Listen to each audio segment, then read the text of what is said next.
क्या होगा अगर आपके पास सिर्फ 2 मिनट्स हैं खाना खाने के लिए। इस 2 मिनट्स में आप जितना खा सकते हो खा लो, उसके बाद आपको पूरे दिन में कुछ भी खाने को नहीं मिलेगा। ये एक ऐसी जेल है जहां पर हर फ्लोर पर 2 लोगों को रखा जाता है। हर फ्लोर का एक नंबर है, जिसका जितना कम नंबर होगा वह उतना ही ऊपर होगा, और ये खाने का प्लेटफॉर्म भी ऊपर के फ्लोर से होता हुआ नीचे वाले फ्लोर पर आकर 2 मिनट के लिए रुकता है। अब ऊपर के लोग तो खा लेते हैं, लेकिन जैसे जैसे खाना नीचे जाता है तो नीचे के लोगों को तो बर्तन तक सूंघने को नहीं मिलते। भूख से परेशान होकर लोग वो सारी चीजें करने के लिए तैयार हो जाते हैं जिनके बारे में आप सोच भी नहीं सकते। तो कहानी की शुरुआत में हम जैक नाम के एक आदमी को देखते हैं। उसकी जब आंख खुली तो वह अपने आप को 48वें फ्लोर पर पाता है। उसके सामने एक बूढ़ा आदमी था जिसका नाम था रिचर्ड। जैक उससे पूछता है कि आखिर ये होल क्या है। तब रिचर्ड उसे बताता है कि यहाँ से खाना आएगा जो ऊपर वाले छोड़ देंगे, हमें वही खाने को मिलेगा और फिर बचा हुआ खाना नीचे जाएगा। रिचर्ड यहाँ जैक को बताता है कि मैं यहाँ कई महीनों से हूँ, हमें इस फ्लोर पर 1 महीना बिताना है। 1 महीने बाद हम लोग रैंडमली किसी दूसरे फ्लोर पर होंगे, लेकिन पता नहीं कि वह ऊपर का होगा या फिर नीचे का। खैर, अब तभी खाने का प्लेटफॉर्म नीचे आता है। उसे देखकर रिचर्ड पागलों की तरह उसे खाने लगा जैसे कि वो कोई फूड ब्लॉगर हो। जैक कहता है कि यह तो सभी का झूठा खाना है। रिचर्ड कहता है कि हाँ, लेकिन फिर भी ठीक है। जैक उसमें से कुछ खाना तो नहीं खाता, लेकिन उसमें से एक सेब अपने पास रख लेता है बाद में खाने के लिए। यहाँ से प्लेटफॉर्म जैसे ही नीचे जाता है तो रिचर्ड उस पर थूक देता है। जैक उसे कहता है कि ये तुम क्या कर रहे हो, अगर ऊपर वाले सभी लोग भी ऐसा ही करने लगे तो रिचर्ड कहता है कि यहाँ पर सभी लोग ऐसा ही करते हैं। अब तभी जैक नोटिस करता है कि यहाँ का तापमान बहुत ही तेजी के साथ बढ़ रहा है। रिचर्ड उसे बताता है कि तुमने जो अपने पास सेब रखा है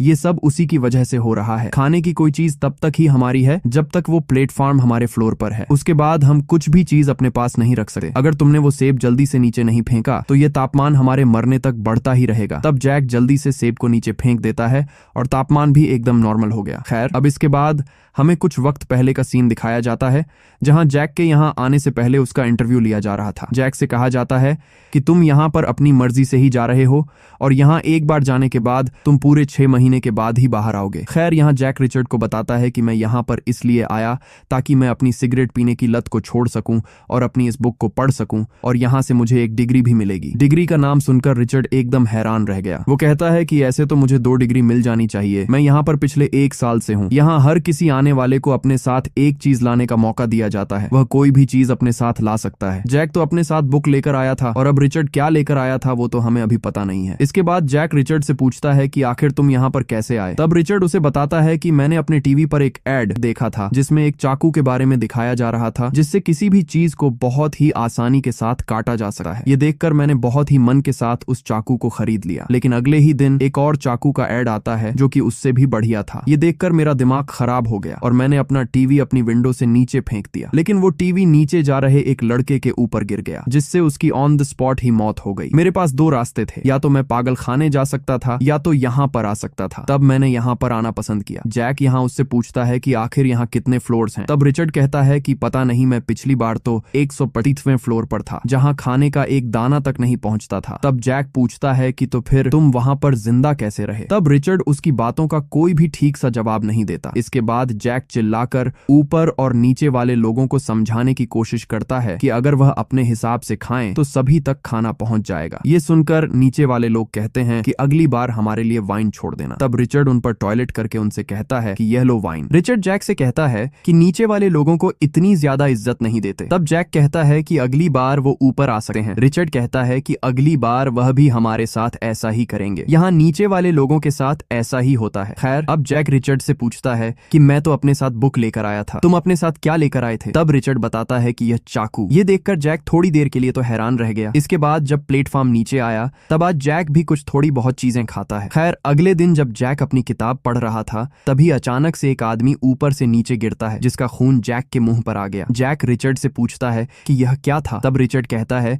कि तुम इसके बारे में ज्यादा मत सोचो, यहाँ पर लोग अक्सर नीचे कूदकर मरते रहते हैं। जैक को रिचर्ड की बातों को सुनकर उस पर थोड़ा शक होने लगा और अब वो धीरे धीरे करके किसी साइको की तरह हरकतें कर रहा था। जैक उसे पूछता है कि आखिर तुम कौन कौन से फ्लोर्स पर गए हो। तब रिचर्ड उसे कई सारे फ्लोर्स के बारे में बताता है। उनमें से सबसे नीचे 132वें फ्लोर पर वो सबसे नीचे था। जैक उससे पूछता है कि जब वहां तक खाना ही नहीं पहुंचता तो आखिर तुम वहां पर 1 महीने तक जिंदा कैसे रहे और हर फ्लोर पर 2 बंदे होते हैं। पिछली बार जो तुम्हारे साथ बंदा था वो कहाँ गया। मुझे पूरा यकीन है कि तुमने अपने चाकू से उसे मारकर खाया होगा। अब इससे पहले कि रिचर्ड उसे कुछ जवाब दे पाता, खाने का प्लेटफॉर्म नीचे आ जाता है, लेकिन इस बार उसमें सिर्फ खाना ही नहीं था बल्कि बल्कि उस पर एक महिला बैठकर आई थी। रिचर्ड बताता है कि इसका नाम सैरा है और यह इसी तरह हर महीने अपने बेटे को ढूंढने के लिए नीचे आती है। कहा जाता है कि हर महीने इसका जो साथी होता है यह उसे मार देती है, इस उम्मीद में कि अगली बार यह अपने बेटे के साथ रहेगी। हो सकता है कि अभी थोड़ी देर पहले जिस आदमी को हमने नीचे गिरते हुए देखा उसे भी इसी ने मारा हो। जैक को यहाँ पर सैरा के चेहरे पर एक अलग ही दर्द दिखाई देता है। वो उसकी मदद तो करना चाहता है लेकिन कर नहीं पाता। इसके बाद प्लेटफॉर्म नीचे आ जाता है। नीचे के लोग सैरा के साथ जबरदस्ती करने लगे। यह देखकर जैक उन पर चिल्लाने लगा है। वो उसे बचाने के लिए नीचे कूद ही जाता है, लेकिन तभी वह देखता है कि सैरा ने उल्टा ही उन सभी को खत्म कर दिया है। यह देखकर जैक हैरान था। खैर, अब इसके बाद धीरे धीरे करके दिन बीते रहे और अब जैक ने भी यहाँ के एनवायरनमेंट में जीना सीख लिया कि किस तरीके से यहाँ पर सरवाइव किया जाता है। अब जब रात को यह लोग सो रहे थे तब रिचर्ड जैक से कहता है कि आज हमारे इस फ्लोर पर आखिरी दिन है। कुछ देर में एक गैस रूम में छोड़ी जाएगी जिससे हम बेहोश हो जाएंगे और फिर होश में किसी दूसरे फ्लोर पर आएंगे। भगवान से दुआ करना कि हम ज्यादा नीचे ना जाएं। खैर, अब इसके बाद जब जैक की आंख खुली तो वह बंधा हुआ था और उसे बांधा था रिचर्ड ने, क्योंकि वह लोग 171वें फ्लोर पर थे। रिचर्ड जैक से कहता है कि इस फ्लोर पर इंसान भूख के चक्कर में पागल हो जाता है, इसीलिए यहाँ का सिर्फ एक ही रूल है, या तो खाना बनो या फिर दूसरे को खाना बनाओ। टेंशन मत लो, मैं तुम्हें एक बार में नहीं मारूंगा क्योंकि ऐसा करने से मांस जल्दी सड़ जाता है। मैं तुम्हें थोड़ा थोड़ा करके काटूंगा और फिर तुम और मैं दोनों तुम्हारे मांस को खाएंगे, और वैसे भी तो मैं तुम्हें एक हफ्ते तक नहीं काटने वाला। एक हफ्ते तक तो मैं बिना खाए भी रह सकता हूँ। यह देखकर जैक समझ जाता है कि यह बुढ़ा तो सच में एक साइको है। खैर, अब तभी खाने का प्लेटफॉर्म नीचे आता है। रिचर्ड ने जब चेक किया तो उसमें खाने के नाम पर एक दाना तक नहीं था। रिचर्ड जैक से कहता है कि देख रहे हो यहाँ पर जीना कितना ज्यादा मुश्किल है, इसलिए मैंने अपने खाने का इंतजाम पहले ही कर लिया। खैर, इसके बाद एक एक करके टाइम बीतता रहा। जैक बुरी तरह चिल्लाकर उसे आजाद करने के लिए कहता है, लेकिन रिचर्ड उसकी एक भी नहीं सुनता। इसके बाद अब वो दिन भी आ जाता है जब 7 दिन पूरे हो गए। रिचर्ड जैक के पास आकर उसे अपने चाकू से उसकी टांग पर एक कट लगाता है और उस जगह से मांस निकालता है। लेकिन अब तभी वहाँ पर सैरा आ गई। वह जैक को ऐसी हालत में देखकर रिचर्ड पर अटैक करके उसे अपने चाकू से घायल कर देती है। इसके बाद वह जैक को आजाद करती है। जैक आजाद होकर जल्दी से रिचर्ड के पास जाता है और पागलों की तरह उसे चाकू से मार मार कर उसे मौत की नींद सुला देता है। इसके बाद जब जैक की आंख खुली तो देखता है कि सैरा रिचर्ड को काट कर खा रही है। सैरा जैक को भी कुछ मांस लाकर देती है। तब जैक बड़ी मुश्किल से उसे खाता है। जैक यहाँ सैरा से पूछता है कि आखिर तुम्हारे बेटे का क्या नाम है। तब सैरा उसे बिना कुछ बताए प्लेटफॉर्म के साथ नीचे चली जाती है। खैर,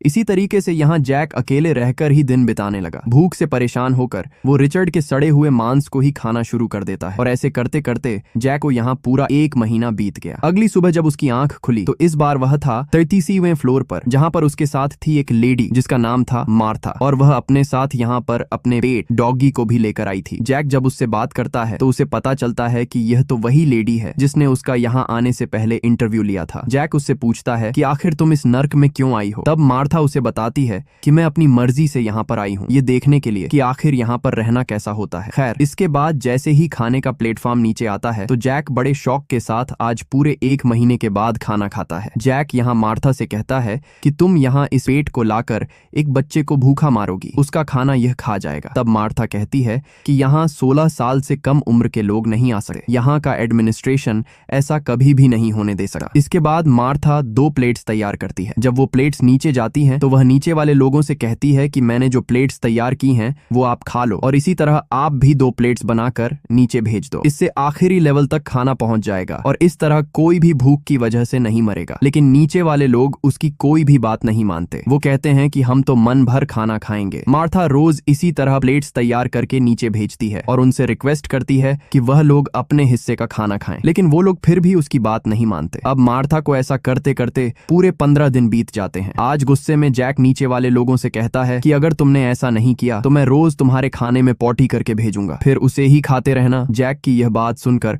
उन लोगों ने भी उसकी बात मान ली। खैर, अब इसके बाद अगले दिन जैसे ही प्लेटफॉर्म नीचे आया तो उस पर जख्मी हालत में सैरा लेटी हुई थी। जैक जल्दी से उसे नीचे उतारता है, लेकिन अब तभी वहां पर अचानक से ठंड बढ़ने लगी। जैक देखता है कि उस डॉगी ने प्लेटफॉर्म से कोई चीज ले ली है। ये देखकर जैक ने जल्दी से उस चीज को नीचे फेंका, जिससे तापमान फिर से नॉर्मल हो जाता है। इसके बाद रात को जैक को नींद नहीं आती, लेकिन जब आती है तो थोड़ी देर में ही उसकी आंख खुल गई, क्योंकि सेरा और मार्था आपस में लड़ रही थीं। दरअसल सेरा ने भूख की वजह से मार्था के डॉग को मारकर खा लिया था। अगले दिन सेरा प्लेटफॉर्म के साथ नीचे चली जाती है। मार्था यहाँ अपने डॉगी के जाने से बहुत ही ज्यादा दुखी थी। वो कहती है कि 10 महीने पहले मैंने खुद सेरा का इंटरव्यू लिया था। ना तो उसके कोई माँ बाप थे और ना ही उसके कोई बच्चे। वो बस एक एक्ट्रेस बनना चाहती थी। उसे लगता था कि जैसे वह कोई बहुत ही बड़ी एक्ट्रेस है, और सच बात तो यह भी है कि उसका कोई भी बच्चा भी नहीं है। इसके बाद मार्था कहती है कि मैं पिछले 8 सालों से लोगों को इस नर्क में भेज रही हूँ, लेकिन मुझे थोड़ा सा भी अंदाजा नहीं था कि आखिर यह जगह कैसी है। वो जैक से कहती है कि मैं पिछले 3 सालों से कैंसर से लड़ रही हूँ, लेकिन अब जब मेरे पास थोड़ा ही टाइम बचा है तो मैंने यहाँ आना पसंद किया। खैर, आज इन लोगों का इस फ्लोर पर आखिरी दिन था। अगले दिन जब जैक की आंख खुली तो वह देखता है कि वह 202वें फ्लोर पर है, लेकिन तभी उसने देखा कि मार्था ने अपने आप को फांसी लगाकर खत्म कर लिया। ये देखकर जैक एकदम सुन्न रह गया। उसे हेलुसिनेशन यानी भ्रम होने लगा। मार्था उससे कहती है कि जैक, मैंने अपने आप को इसलिए मारा है क्योंकि यहाँ भूख से इंसान मर जाएगा, इसलिए मैं चाहती हूँ कि तुम मेरे मांस को खाओ। जैक एकदम पागल सा हो जाता है। उसे कुछ भी समझ में नहीं आ रहा था कि आखिर उसे क्या करना चाहिए। उसके कई दिन इसी सदमे में गुजरे। भूख लगी तो उसके पास खाने के लिए कुछ भी नहीं था, इसलिए वह अपनी बुक के पेजेस को ही फाड़ कर खाने लगता है। जैक एक एक करके दिन गिनने लगा। आज 3 हफ्ते बाद उससे भूख बर्दाश्त नहीं होती, और अगर वह कुछ खाएगा नहीं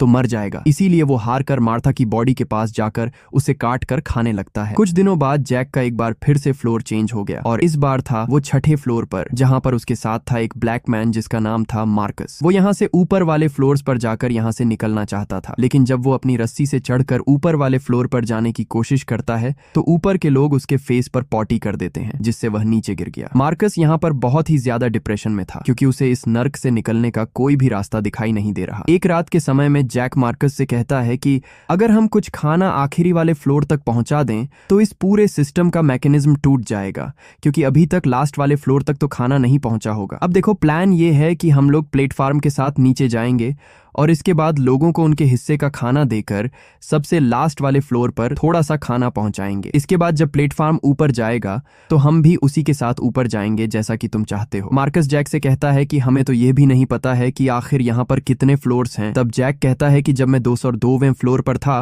तब मैंने ये बात नोटिस की कि जिस हिसाब से प्लेटफॉर्म हर फ्लोर पर टाइम बिताता है, उस हिसाब से तो यहाँ पर 250 फ्लोर्स होंगे। अब यहाँ पर इन दोनों को ये बात तो अच्छी तरीके से पता थी कि यहाँ पर रहना मतलब मौत का इंतजार करने जैसा है, इसीलिए मार्कस भी तैयार हो गया। इसके बाद ये दोनों अपने बेड से अपने लिए कुछ हथियार बना लेते हैं और फिर ये दोनों प्लेटफॉर्म के साथ नीचे वाले फ्लोर पर चले गए। मार्कस नीचे वाले लोगों को समझाता है कि तुम्हें अफरा तफरी करने की कोई भी जरूरत नहीं है, तुम्हें तुम्हारे हिस्से का खाना मिल जाएगा। लेकिन जैक कहता है कि हम इन्हें कुछ भी नहीं देने वाले, ये लोग रोज ही अच्छा खाना खाएंगे, हमें 51वें फ्लोर से खाना देना शुरू करना होगा, तभी तो खाना नीचे तक बच पाएगा। लेकिन उस फ्लोर पर मौजूद लोग इस बात से सहमत नहीं थे। वो कहते हैं कि हमें अब जाकर तो कुछ खाने का मौका मिला है, इसमें हमारी क्या गलती है? पिछली बार हम 241वें फ्लोर पर थे, तब तुम लोग कहाँ थे? तब जैक कहता है कि देखो, आपको बात समझनी होगी, हमें इस सिस्टम को बदलना है। पर उनमें से एक बूढ़ा आदमी खाना लेने के लिए आगे आया, तब मार्कस उसे मारकर नीचे गिरा देता है। इसके बाद ये लोग एक के बाद एक नीचे फ्लोर्स पर जाते रहे और लोगों को धमकाकर उन्हें खाने से दूर करते रहे। लेकिन नीचे के एक फ्लोर पर मार्कस को अपने गुरुजी मिल जाते हैं। वह मार्कस से कहते हैं कि तुम यह लोग आखिर क्या कर रहे हो, इस तरह खाने को बर्बाद मत करो। तब मार्कस कहता है कि हम लोग खाना नीचे के फ्लोर्स तक ले जाना चाहते हैं। तब गुरुजी कहते हैं कि यह तो अच्छी बात है, लेकिन तुम्हारा तरीका ठीक नहीं है, पहले लोगों को प्यार से समझाओ और अगर वह ना माने तो उन्हें मार दो। याद रखो कि तुम्हें यहाँ के एडमिनिस्ट्रेशन को एक संदेश पहुंचाना है जो कि इस पूरे सिस्टम को बदलेगा। तुम्हें इस प्लेटफॉर्म से एक ऐसी डिश ढूंढनी होगी जो कि सबसे ज्यादा बढ़िया है। अगर तुमने वो ऊपर एडमिनिस्ट्रेशन के लोगों तक पहुंचा दी तो पूरा सिस्टम हिल जाएगा कि इनकी यह बेस्ट डिश इतने लोगों में से बचकर कैसे आ गई। वो हमारा एक संदेश होगा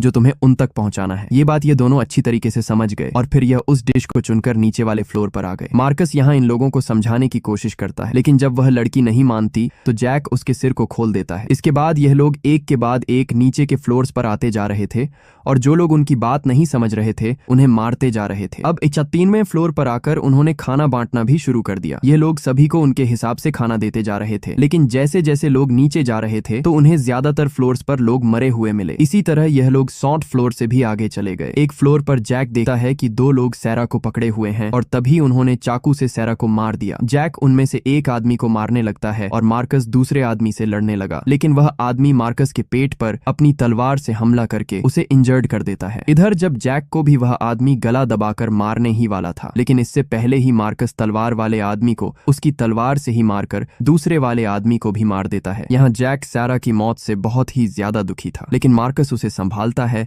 और उसे नीचे लेकर जाता है। इसके बाद ये लोग नीचे जाते जाते इसी तरह 250वें फ्लोर तक पहुंच जाते हैं, लेकिन वो प्लेटफॉर्म अभी भी नहीं रुकता। खैर, अब जब ये लोग 333वें फ्लोर पर पहुंचते हैं तो वहां पर प्लेटफॉर्म रुक गया। ये लोग सोचते हैं कि यही लास्ट फ्लोर है, लेकिन तभी जैक को वहां पर कोई दिखाई देता है। ये दोनों जैसे ही उसे देखने के लिए वहां से उतरे तो तभी प्लेटफॉर्म नीचे चला गया, लेकिन मार्कस के पास अभी भी वो डिश थी। अब तभी इन्हें वहां पर एक लड़की दिखाई देती है। जैक को लगता है कि शायद यह सैरा की बेटी है, जिसकी हालत बिल्कुल ठीक थी। अब तब यह लोग देखते हैं कि यहाँ पर प्लेटफॉर्म से डिश लाने के बाद भी ना तो यहाँ पर सर्दी बढ़ रही है और ना ही गर्मी, यानी कि यहाँ पर कोई भी रूल काम नहीं करता। ये लोग उस डिश को उस लड़की को खिला देते हैं क्योंकि उन्हें वह भूखी लग रही थी। रात को जब यह लोग सो रहे थे तो तभी मार्कस जैक से कहता है कि लड़की ही वो संदेश है, जरा देखो इतनी मुश्किल जगह पर भी यह कितनी आराम से जिंदा है। खैर, अब थोड़ी देर बाद जब जैक की आंख खुली तो वह देखता है कि मार्कस अब मर चुका है, क्योंकि उसका काफी ज्यादा खून बह गया था। मार्कस के मरने से जैक को बहुत ही ज्यादा दुख था। खैर, अगले दिन जैक उस लड़की को लेकर प्लेटफॉर्म के साथ नीचे आने लगता है। नीचे आकर वह देखता है कि यह इस जगह का एंड है। अब तभी उसे अपने भ्रम में रिचर्ड दिखाई देता है। वो कहता है कि तो आखिरकार तुम इसे नीचे ले ही आए, लेकिन इसे अकेले ही ऊपर जाना होगा। तुम इसके साथ नहीं जा सकते क्योंकि यही संदेश है, तभी तुम अपने संदेश में कामयाब हो पाओगे। इसके थोड़ी ही देर बाद